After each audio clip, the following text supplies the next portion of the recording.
السلام علیکم عزیز طلبہ، ہمارا آج کا سبق عین کے سروں پر مشتمل ہے۔ جیسا کہ آپ دیکھ رہے ہیں کہ میں نے شروع میں عین کا سرا ڈالا ہے، اس کی جو شیپ ہے وہ مختلف ہے، اور اس سے آگے دو عین کے سرے ڈالیں، اس میں شروع والا عین اس کی شیپ مختلف ہے اور جو دوسرا عین ہے اس کی مختلف ہے، اور یہاں پر 3 عین کٹھے لکھے ہیں۔ یہ 3 عین کٹھے لکھنے کا مقصد یہ ہے کہ بھئی آپ کو پتہ چلے بھئی کچھ الفاظ کے شروع میں عین آئے گا تو اس کی کیا ساخت بناتے ہیں، درمیان میں عین آئے تو اس کی کیا شیپ ہوتی ہے، اور آخر میں عین آئے تو اس کی کیا شیپ ہوتی ہے۔ عزیز طلبہ، آج کے سبق میں سارے حروف تہجی الف سے لے کر یہ تک ان کو میں نے عین کے سروں سے ملایا ہے، انہی سے الفاظ بنتے ہیں۔ عین الف آ ہے، عین بے ہے، عین جیم، عین دال، عین سین، اور اس کے بعد عین صاد لکھ رہا ہوں۔ اچھا، یہ صرف عین نہیں ہے بلکہ غین صاد بھی اسی طرح ہوگا۔ اگر ہم نے لفظ لکھنا ہے غصہ یا لکھنا ہے غضب تو اس میں یہ والا جوڑ ہمارے کام آئے گا۔ اگر ہمیں عین صاد کا جو جوڑ ہے وہ ملانا آتا ہوگا تو ہم وہ لفظ صحیح لکھ پائیں گے۔ المیہ یہی ہے کہ آج کل کے جو اساتذہ ہیں وہ الف سے لے کر یہ تک خوش خطی سیکھ جاتے ہیں، یہ جوڑ والی جو تختیاں ہوتی ہیں، یہ ٹوٹل 10 تختیاں، یہ وہ نہیں سیکھتے۔ اس سے ان کی املا بھی بہتر ہوتی ہے اور اس سے الفاظ لکھنے کا صحیح طریقہ پتہ چلتا ہے کہ بھئی سرے کیسے بنائے جاتے ہیں۔ مثلاً اگر ایک شخص ایسا ہے یا ایک خوش خطی سیکھنے والا طالب علم جس نے الف سے لے کر صرف یہ تک حروف تہجی کو سیکھا ہے، اور اس کے بعد اس نے آگے یہ والی جو مرکب حروف کی جو تختیاں ہیں یہ نہیں سیکھیں، تو اس کی جو لکھائی ہے وہ کبھی ٹھیک نہیں ہو سکتی۔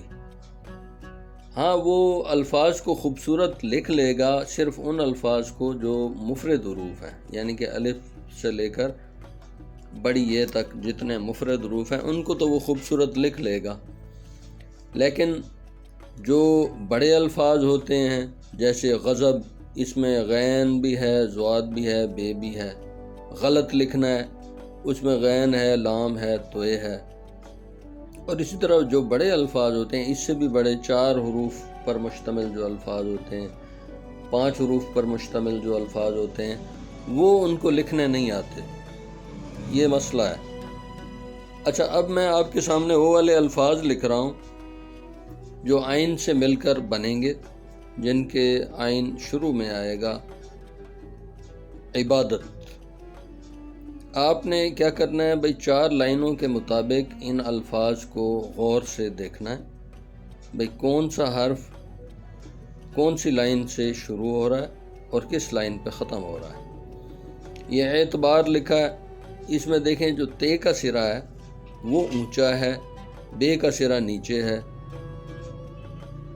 اب وہ لوگ جو صرف الف سے لے کر یہ تک حروف تہجی سیکھتے ہیں کسی بھی خطاط کے پاس، ان کو یہ اعتبار جب لکھنا پڑے تو وہ کیسے لکھتے ہیں؟ وہ اس طرح لکھتے ہیں کہ وہ سارے سرے ان کے برابر لکھ دیتے ہیں، تے کا سرا اور بے کا سرا دونوں برابر ہوتے ہیں۔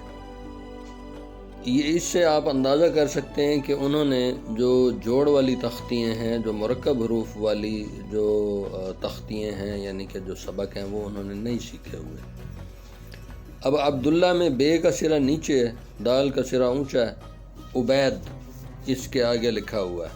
اب کئی بچوں کا نام عبید ہوتا ہے اور اپنا نام بھی درست نہیں لکھ پاتے، وہ بے، عین اور دال اور یہ ان سب کے سرے وہ برابر لکھ دیتے ہیں، اور وہ عجیب سا ایک لفظ بن جاتا ہے جو کہ اس میں خوبصورتی بالکل نہیں ہوتی۔ خوش خطی سیکھنے کے لیے بہت ضروری ہے بھئی آپ 4 لائنوں کے مطابق ان الفاظ کو آبزرو کریں، مشاہدہ کریں اور غور سے دیکھیں بھئی کون سا لفظ کس لائن سے میں نے شروع کیا ہے آپ نے اسی لائن سے اس کو شروع کرنا ہے اور کس لائن پہ وہ ختم ہو رہا ہے اس لائن پہ اس کو ختم کرنا ہے۔ غین والے آئین اور غین والے الفاظ دونوں ایک جیسے، یعنی کہ آئین کا سرا اور غین کا سرا دونوں کا ایک جیسا ہوتا ہے۔ عزیز طلبہ، خوش خطی ایک فارسی زبان کا لفظ ہے جس کا مطلب ہے خوبصورت تحریر۔ ہماری اردو زبان کے لیے جو رسم الخط یعنی کہ رائٹنگ سٹائل جو مستعمل ہے، یعنی کہ جو رائٹنگ سٹائل استعمال ہوتا ہے، اس کا نام ہے خط نستعلیق۔ خط نستعلیق کے اگر ہمیں رولز پتہ ہوں تو ہم اپنی لکھائی کو خوبصورت بنا سکتے ہیں۔ اس سبق سے پہلے میں نے یہ سارے جو الفاظ تھے یہ سادہ پین سے پوائنٹر سے لکھے تھے، اور ان الفاظ کی پریکٹس بھی آپ کے لیے ضروری ہے تاکہ آپ کو دونوں طریقوں سے لکھنا آئے۔ اس سے قبل جو میرے پچھلے اسباق میں نے بنائے تھے ان میں نے پوائنٹر سے سارے سبق لکھے ہیں، عین الف آ سے عین بڑی اے تک پوائنٹر سے لکھا ہے، اور یہ مشکل الفاظ پوائنٹر سے لکھے ہیں۔ اور اب میں نے یہ کٹ مارکر سے لکھنے کا جو آغاز کیا تھا تاکہ آپ ہیڈنگز وغیرہ بھی دے سکیں خوبصورت انداز سے، اور جو روٹین میں روزمرہ آپ نے الفاظ لکھنے ہوتے ہیں وہ آپ خوبصورت تحریر کر سکیں۔ اس لیے میں نے ذخیرہ الفاظ میں تھوڑا اضافہ کیا ہے تاکہ طلباء زیادہ سے زیادہ پریکٹس کریں مشکل الفاظ کی، اور جو ان کی روٹین ورک میں جو مسٹیکس ہوتی ہیں ان کو درست انداز میں ان کو وہ تحریر کر سکیں۔ یہ آپ کے سامنے جو میں نے الفاظ لکھے ہیں، عظیم، اس میں دیکھیں یہ کا سرا شارپ نہیں ہے، یہ گول ہوتا ہے۔ جب میم سے ملتا ہے یہ کا سرا تو وہ ایسے شکل اختیار کر جاتا ہے جیسے مد ہوتا ہے، عظیم، اس میں تھوڑا سا اوپر کی طرف ابھار ہوتا ہے۔ اچھا، اعظم، اس میں زوئے اور میم ڈائریکٹ مل رہا ہے زوئے میم سے۔ کئی طلباء ایسے لکھتے ہیں کہ جو اعظم ہے اس میں پھر ایک سرا وہ اضافی، جیسے عظیم میں نے لکھا ہے قائد اعظم، اگر لکھنا ہے لفظ وہ قائد عظیم لکھا ہوا ہوتا ہے، تو اعظم کو وہ عظیم کی طرح تحریر کرتے ہیں کیونکہ وہ جوڑ صحیح طریقے سے وہ نہیں ملاتے بھئی کیسے اس کو لکھنا چاہیے۔ زوئے اور میم، زوئے لکھتے ہی ڈائریکٹ اس کے ساتھ میم لکھا جاتا ہے۔